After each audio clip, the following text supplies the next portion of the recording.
Shalom, shalom, ¿cómo están ustedes? Espero que estén excelentemente bien.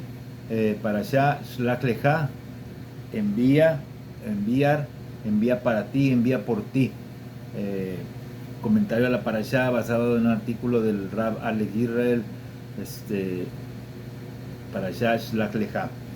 Rabbi Shlomo Yitzhaki Rashi hace su comentario inicial a esta parashá Shlach Lecha de la siguiente manera. Él pregunta, ¿por qué se yuxtapone la historia de los Meraglim, de los espías, con el pasaje sobre Miriam?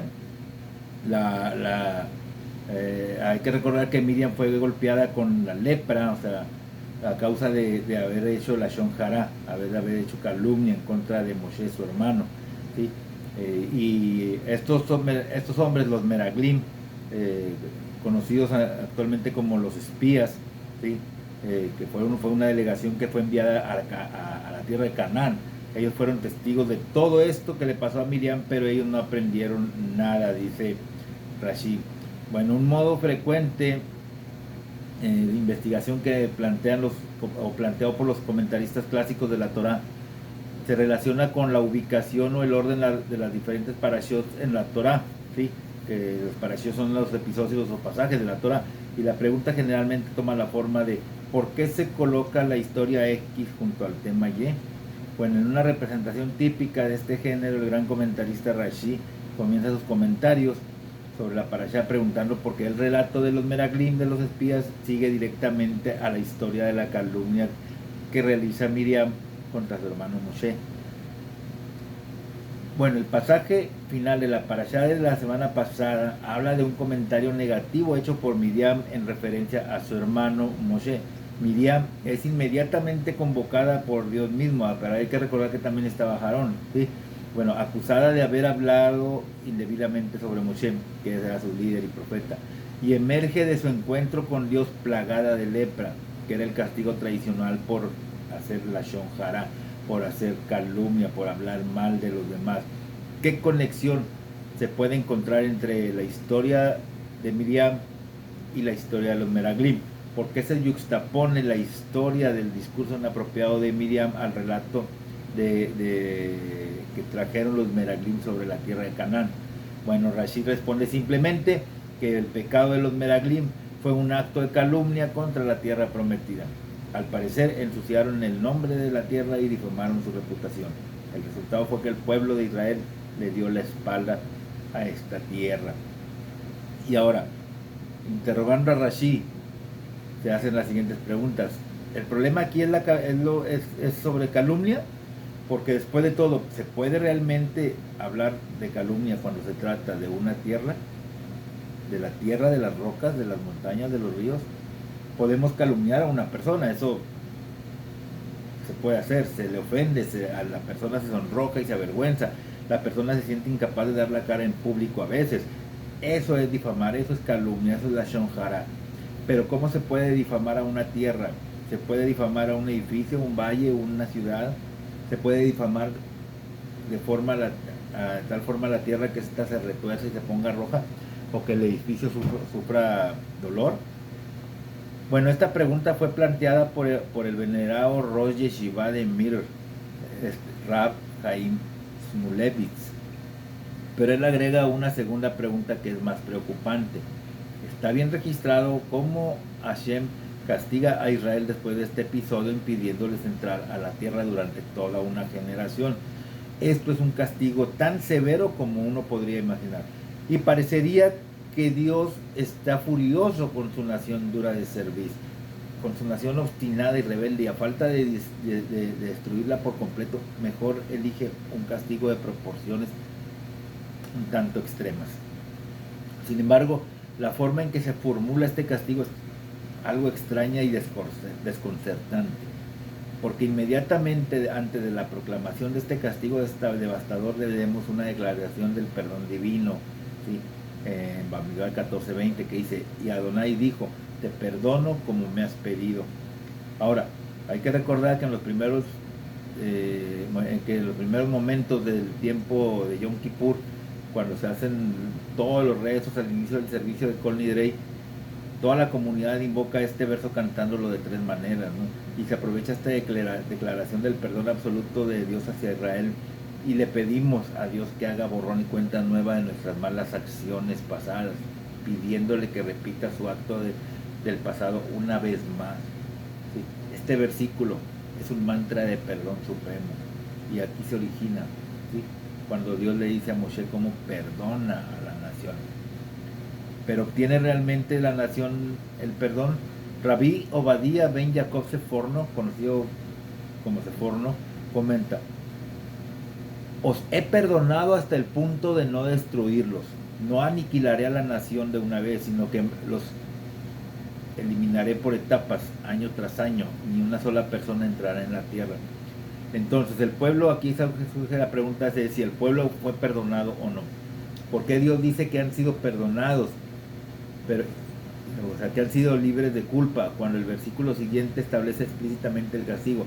Sin embargo, vivo yo, dice, y la presencia divina del Señor llena el mundo entero. Ninguno de los hombres verá la tierra que prometí bajo juramento a sus padres. Ninguno de los que me despreciaron la verá.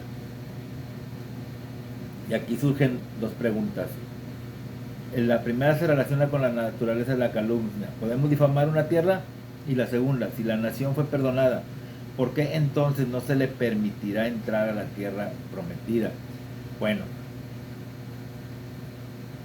comencemos examinando una declaración de Rabí Moshe ben Maimón, mejor conocido como Rambam, como Maimónides, en su código de ley, en la Mishneh Torah, donde describe las leyes de la calumnia y de la maledicencia, de la mala lengua, ¿sí? De la mala palabra, lo que es la Shon Hara. Allí afirma, él dice: los rabinos afirman que las malas palabras matan a tres: matan al hablante, al oyente, literalmente, que es el receptor, y el objeto de su calumnia, que es el oyente, más el que habla. Bueno, este es un comentario medio raro. Bien podemos imaginar que la persona que difunde chismes es el culpable por ser el chismoso, pero al mismo tiempo el objeto de la calumnia es difamado, es la persona de quien se está hablando, ¿sí? La vida de una persona se puede ver arruinada por rumores y calumnias, y el autor de esos chismes, ¿quién es? Pues es el culpable, ¿no? Pero ¿qué pasa con la persona que escucha las calumnias? ¿Por qué Maimónides incluye a la persona que escucha la calumnia como alguien que es muerto por la información que escucha? Bueno, podríamos sugerir que de hecho la persona más afectada por la calumnia es el oyente, es la persona que escucha. Cuando uno escucha algo negativo sobre otra persona, la percepción que llegamos a tener de esa persona cambia en nosotros. La forma en que uno se relaciona con el objeto del chisme se transforma en el momento en que recibimos esa información, ¿sí? Porque después de ese momento de recibir la información, nuestra mente empieza a pensar y la relación va a ser diferente para siempre. ¿Les ha sucedido a ustedes? A todos nos ha sucedido. Si decimos que no, estamos diciendo mentiras, porque a todos nos ha sucedido. Escuchar una información sobre alguien, mejor dicho, un chisme, ¿sí? La próxima vez que miramos o conocemos a esa persona, no se puede mirar a la cara a la persona sin recordar ese chisme o ese mal comentario que se hizo sobre ella. Y esa perspectiva flotando en la superficie de la relación. Cuando encontramos o vemos a ese individuo de forma extraña, ¿sí? Cuando lo encontramos, lo vemos a esa persona de forma extraña, a veces se ve con dudas y surgen preguntas de: ¿realmente hizo eso esta persona? ¿Realmente le pasó eso a él o a ella? ¿Cómo podría él haber hecho esto o ella haber hecho esto? ¿Por qué? Porque hemos sido contaminados, porque solo podemos recibir y percibir a esa persona a través del prisma de la nueva información que se nos dio. Maimónides es acertado en su elección del lenguaje. No es tanto escuchar chismes lo que nos afecta, es más que eso, porque eso penetra profundamente, se filtra en nosotros, el chisme entra en el oyente, en nosotros, y nunca nos abandona. ¿Podemos hablar de difamación de un país, de una tierra? Sí, sí se puede, porque se puede calumniar una escuela, se puede calumniar una sinagoga, se puede calumniar a una comunidad, a una persona, a un líder, a cualquier cosa. ¿Y cómo es eso? Siempre que escuchamos alguna información que afecta a nuestra imagen de algo, nuestra mente ha sido envenenada. y nos hemos convertido en víctimas de la calumnia. Si escuchamos algo malo sobre una escuela en particular, sobre un escándalo o un problema que hubo en una comunidad determinada, en una sinagoga determinada, a partir de ese momento la vamos a mirar de manera diferente. Si fue con una escuela, un niño ya no va a poder aprender como antes. Si fue con una sinagoga, con una comunidad, ya no podemos recibir el poder espiritual que recibimos ahí. Ya no podemos tener esa oportunidad de oración y de rezo, de crecimiento religioso que podríamos haber encontrado antes de ese momento en que escuchamos ese chisme. Nuestras percepciones y nuestra conciencia quedan alteradas para siempre. La tierra de Canaán iba a ofrecer al pueblo de Israel una oportunidad única. Se iba a convertir en el lugar donde vivirían un sueño. Iba a ser un lugar donde se podrían cumplir los valores del monoteísmo ético, el legado de la ley de Dios. Y la pregunta es si la gente era receptiva a esa tierra. El pueblo estaba abierto a lo que la tierra les ofrecía. Se consideraba la tierra prometida una tierra prometida. Se consideraba realmente, la estaban considerando realmente como Dios les había prometido. Hasta ese episodio la tierra parecía buena, yacía fluyendo leche y miel en la conciencia colectiva. Hasta ese auspicioso día en que la delegación regresó de la tierra con los primeros informes como testigos del territorio de esa naciente nación, que esa naciente nación iba a conquistar, que iba a tener que conquistar. El pueblo sabía que iba a la guerra, pero confiaba que en Hashem no los iba a enviar a una misión imposible. Entonces regresaron los espías, así como se les ha dado de llamar. Esos líderes respetados regresaron hablando de gigantes y de Amalek. Nos dice en el capítulo 13, versos 31 al 33, difundieron calumnias entre los israelitas acerca de la tierra que habían recorrido, diciendo, la tierra que recorrimos y exploramos es una tierra que devora a sus habitantes. Toda la gente que vimos en ella son hombres de gran tamaño. Nosotros mismos nos parecíamos a langostas y así debíamos parecerles a ellos. La gente escuchó esto y entró en pánico. Lloraron toda la noche. ¿Por qué Adonai nos lleva a la tierra para caer a espada? Decían, están presas del terror y de la imagen de una tierra que presagia una muerte inminente para todo aquel que entre en sus fronteras. Y los gritos de Caleb y de Yehoshua cayeron en oídos cerrados, en oídos sordos. 10 espías regresaron con un informe negativo. ¿Quién escucharía a 2 que apoyaban el plan de Dios? El pueblo se manifestó en contra de Dios y de su tierra prometida. Se negaron a entrar en la tierra prometida. Propusieron un regreso a Egipto. Después de este acontecimiento, después de que Moshe hubo orado y la crisis había terminado y Dios los había perdonado, ¿qué quedó? Una marca indeleble de ese episodio todavía deja huella en la percepción del público, o en la percepción que el público tiene de la tierra. Una nación que haya llorado toda la noche nunca va a poder relacionarse con esa tierra como una tierra positiva que les ofrece oportunidades y promesas.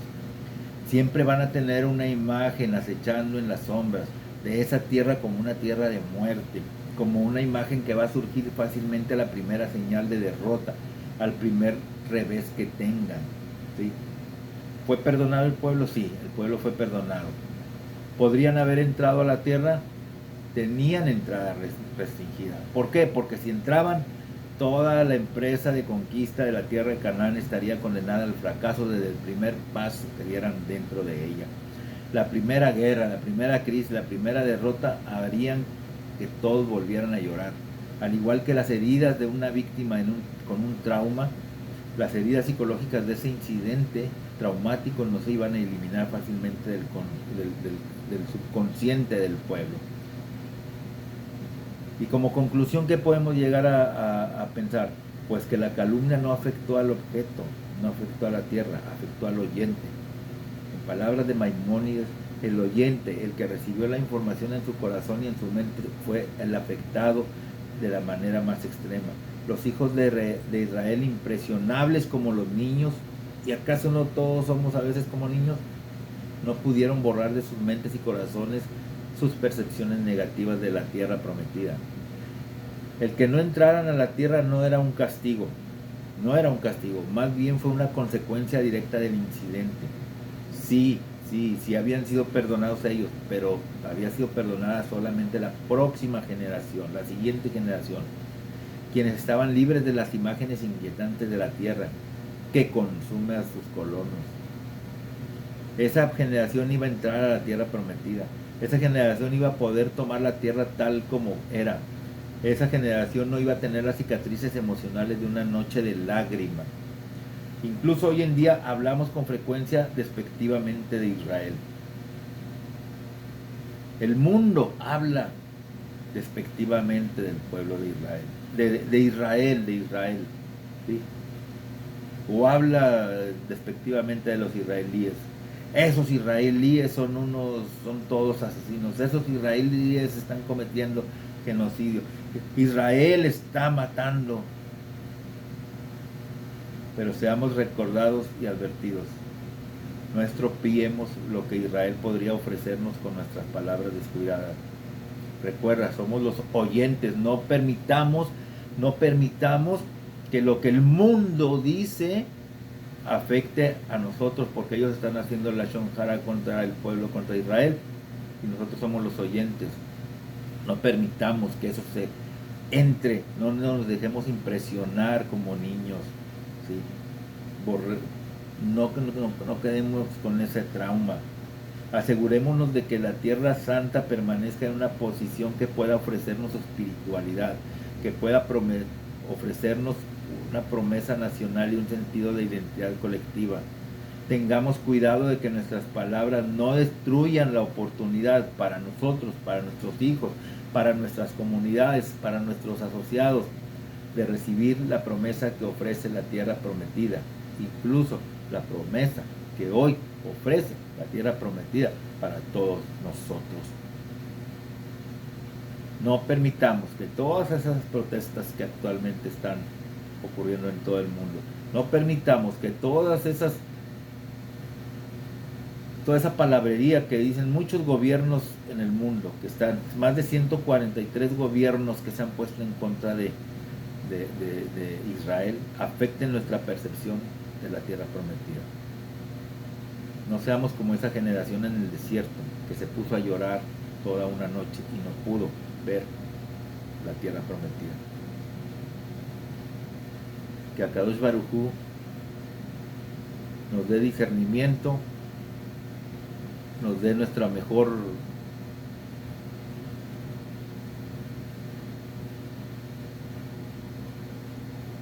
simple y sencillamente